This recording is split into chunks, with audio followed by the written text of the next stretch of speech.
Hello and welcome to another edition of Espresso Jams, Entrepreneurial Journeys.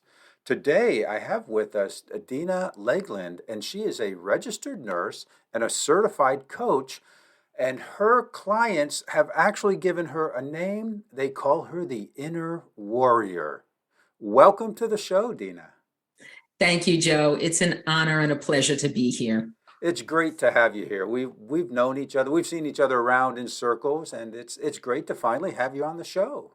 Yes, it is amazing on how these circles come, it comes full circle, I should say, and how you start to meet people and next thing you know it, you're talking one-on-one, whether it's on a podcast, virtual coffee chat. It's amazing to connect all over the world today. It really is, and it's all about engagement and conversation and connecting with people.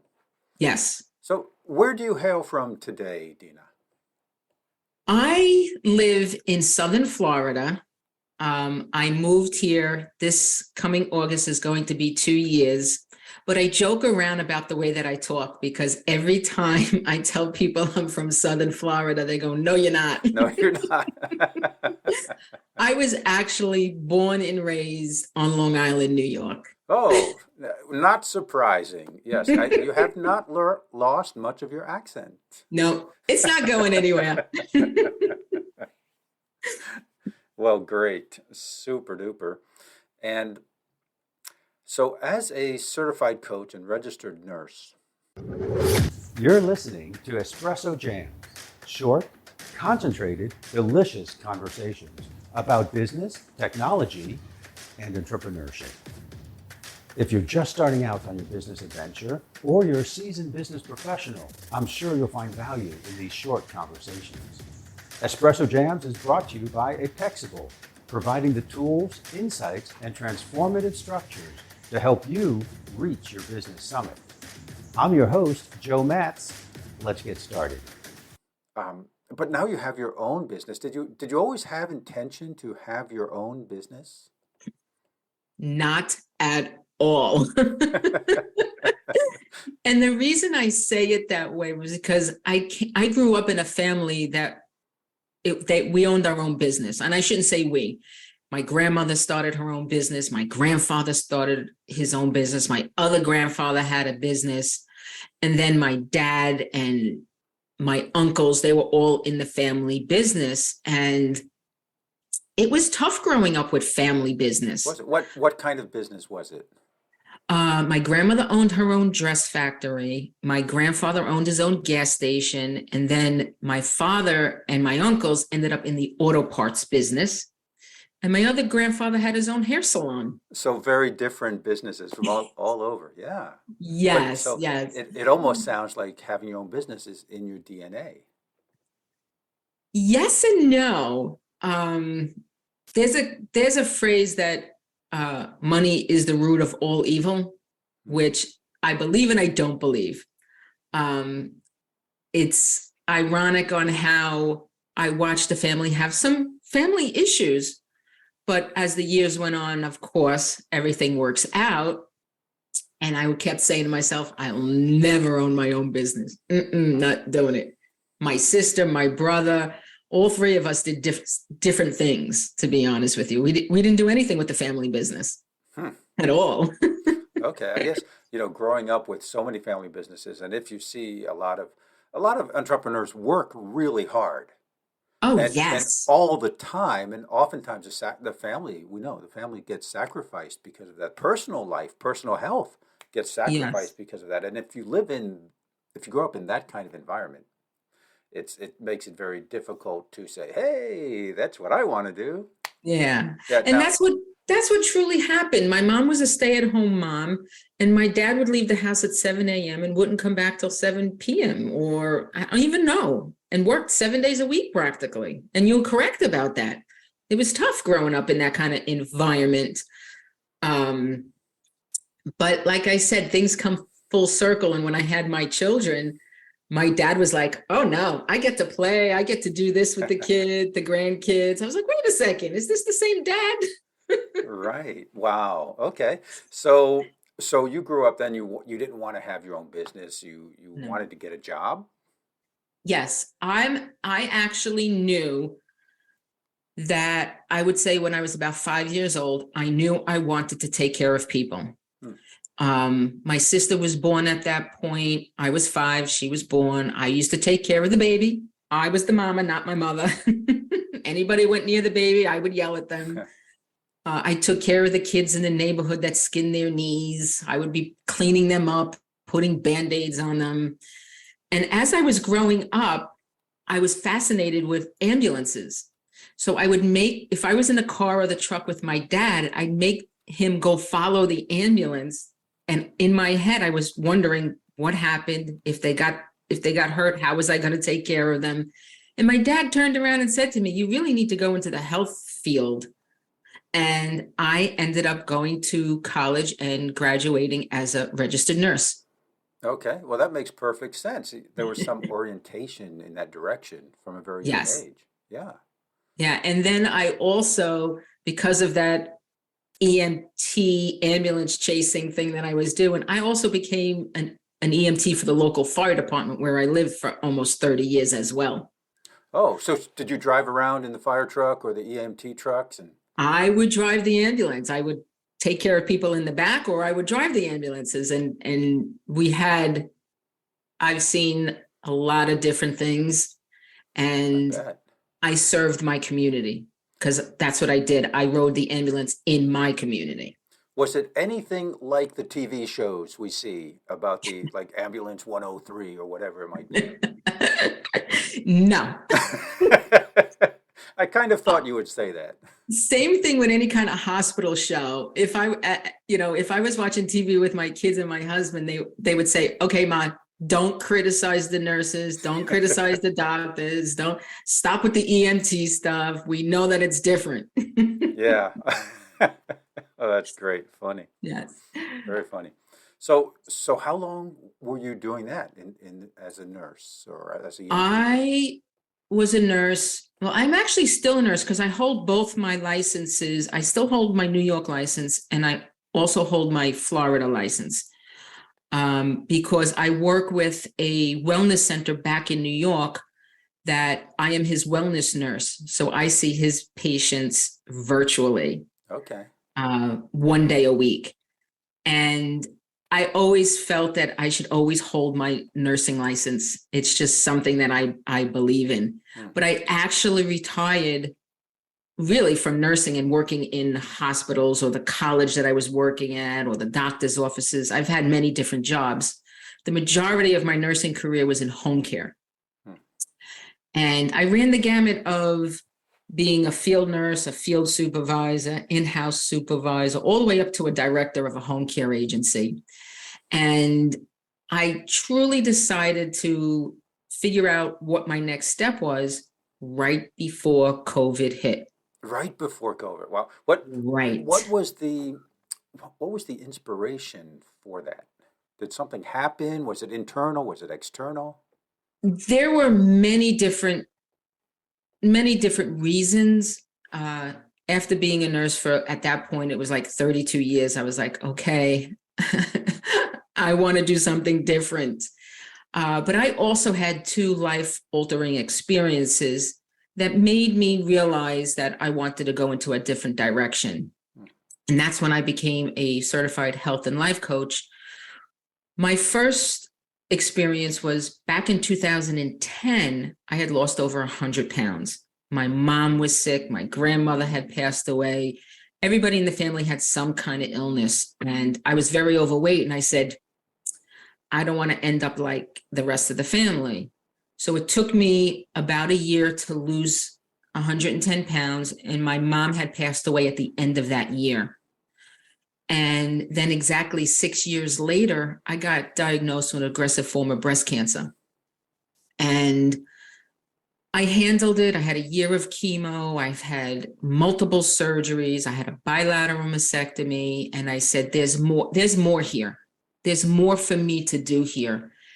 And I decided during that breast cancer journey is when I really started. And I said, I want to help people get healthy.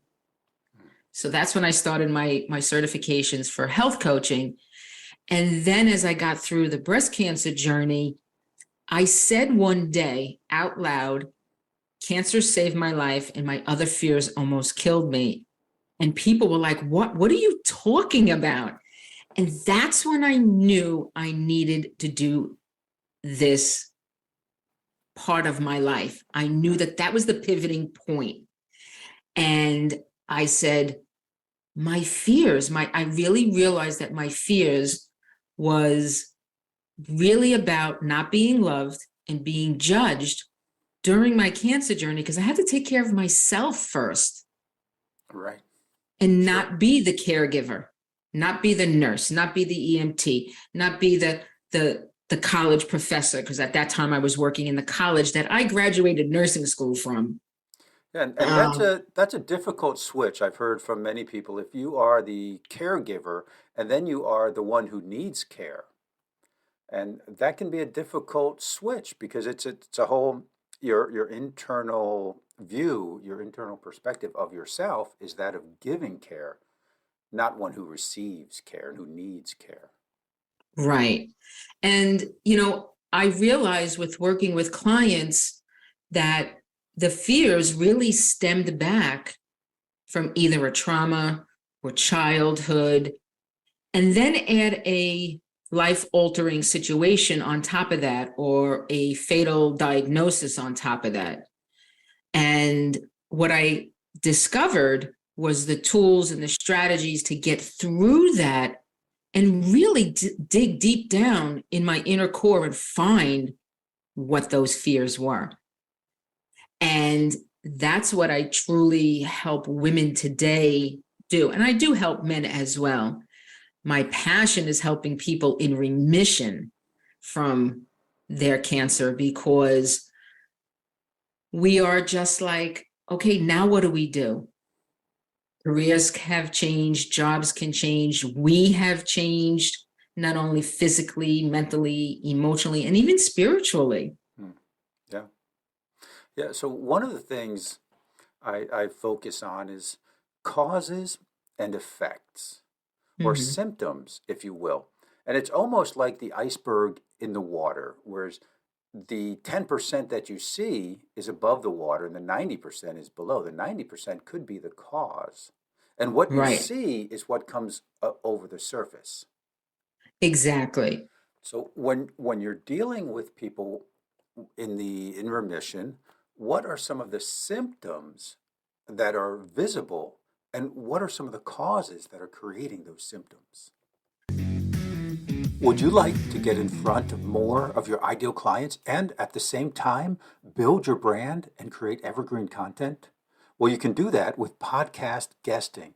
This very moment, you're listening to a podcast that may have been published today or 3 weeks ago or 3 years ago. In a very real sense, you're engaging with the speakers, hopefully enjoying yourself and learning something new at the same time. And you're getting to know the guest and how they help their clients, their customers, and the problems that they solve. You may even be their ideal client and want to learn more about them and download one of their free resources you can find in the show notes, or maybe even become a client of theirs. See, when you're a guest on a podcast, you will enjoy that same kind of engagement. It is perhaps the easiest, most cost-effective way to get in front of new audiences. Learn how you can be a guest on the right podcast and engage with your ideal clients with the free resources available at gapologist.com.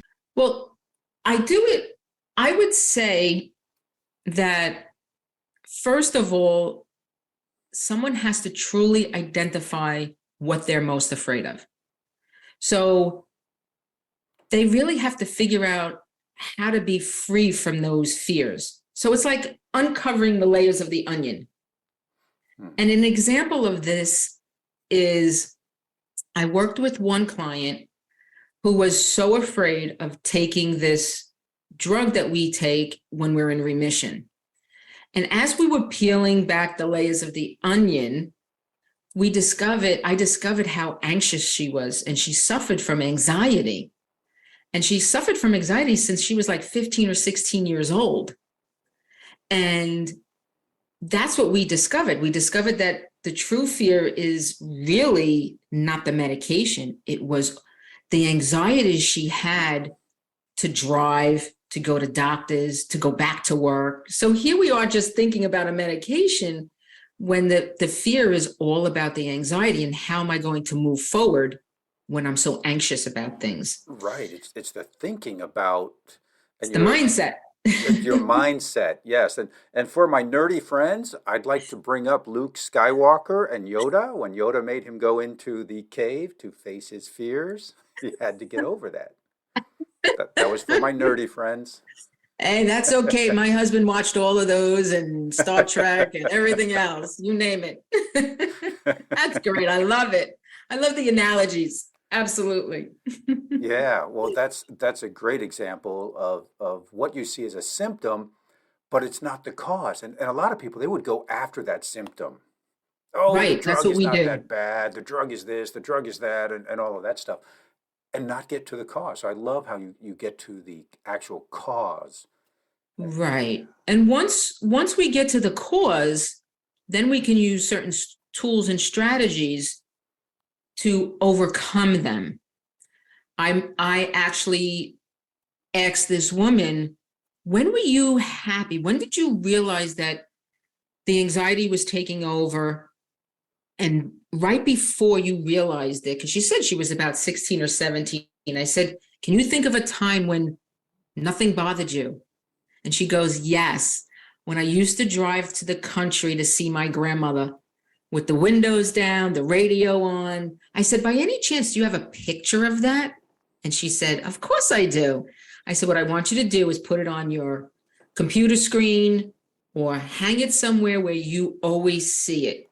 And that was one of the visual tools that she used to get through when she became anxious. And there were there's many other tools that we used. There was actually journaling, Hmm. self positive talk, affirmations, Yep. you know, and all the physical things like eating healthy, exercising, meditation, all of those kinds of things too. But there's just some other tools.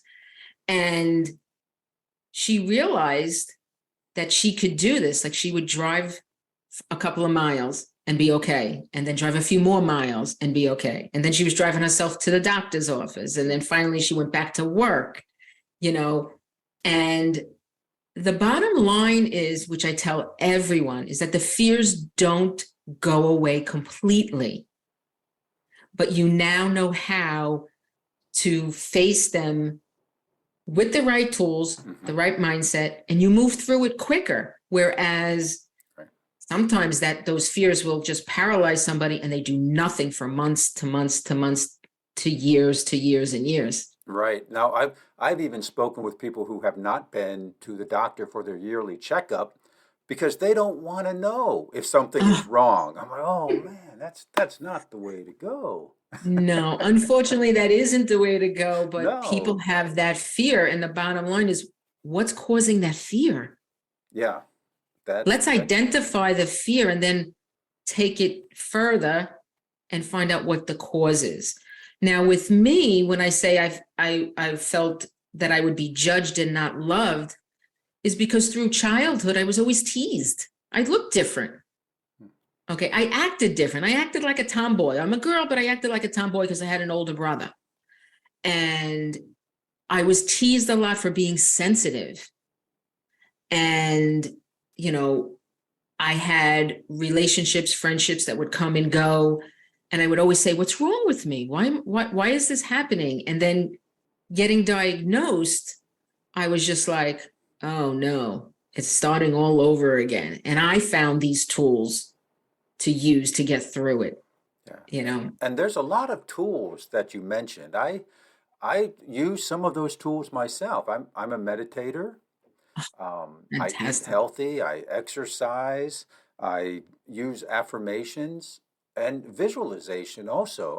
I love the idea of the woman driving in the car with the windows down and the music playing in the country. Beautiful. And I've got my own images that I use. And I think sometimes people call that the happy place. Go to your happy place. And if you Mm-hmm. have a happy place in your mind where you can kind of take a little vacation, even if it's two Yes. minutes or 3 minutes, to recenter yourself, to get back to where you are. And it's good at any time if you have a medical condition or a mental condition. I've been accused of that. Or Um, not. If yeah, you're just stressed, that's right. the kids That's are right. driving you crazy. The husband or the wife might be, nagging you to do something, or you're like, oh, your job, you got a deadline. Yeah. Like, yes, I talk about helping women and men in remission, but fear is fear. It never changes. It's how you perceive it and how you deal with it. And it could be absolutely anything. And I try to emphasize to people, it doesn't have to be this big major thing. It could be just a little small thing that affects you internally. Right. Yeah. So if someone is experiencing the symptoms that are caused by the fear, how do you get to the cause without the fight or flight reaction from the individual? It's actually having, like you said in the beginning of this is a conversation, right? So I have what I call a conversation during my sessions, and I literally ask thought-provoking questions that it's not a yes or no answer. They have to stop and think about it. And what I do is I have learned through my coaching technique to ask these questions and then reframe it in a way, but it's their words. I just kind of reframe it a little bit, but it's their words. And they were like, I just said that? Oh my goodness. You know, and I say, this is what I heard you say. Yes, it's And a then they're like, yeah. wow, that makes a lot of sense, Hmm. you know. And we also go through positive reinforcement, or I always ask, let's celebrate something. What's a win? No matter how small, whether it's personal, business, it doesn't matter what it is. And at the end of my sessions with my clients is what is one step you can take during the next week that'll get you closer to the goal that we set in the beginning. Because we want forward movement with our Yes. clients, and that's why they come to us, and they come to you so they can have forward movement and act.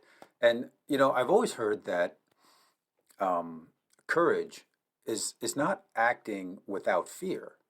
Courage is acting even though you have fear. Right. Absolutely. But if we can limit that fear and find the root cause, I think that sounds like a big help in diminishing the effect that the fear has on someone moving forward. Exactly. I always, they break down the word fear of false evidence appearing real. Yes. And there's other ones out there as well. But I take fear and I always say feeling excited and ready Mm. for whatever opportunity comes your way. Yeah. It's really just flipping the switch and looking at whatever obstacle and saying to yourself, okay, how am I going to move through this? What is it?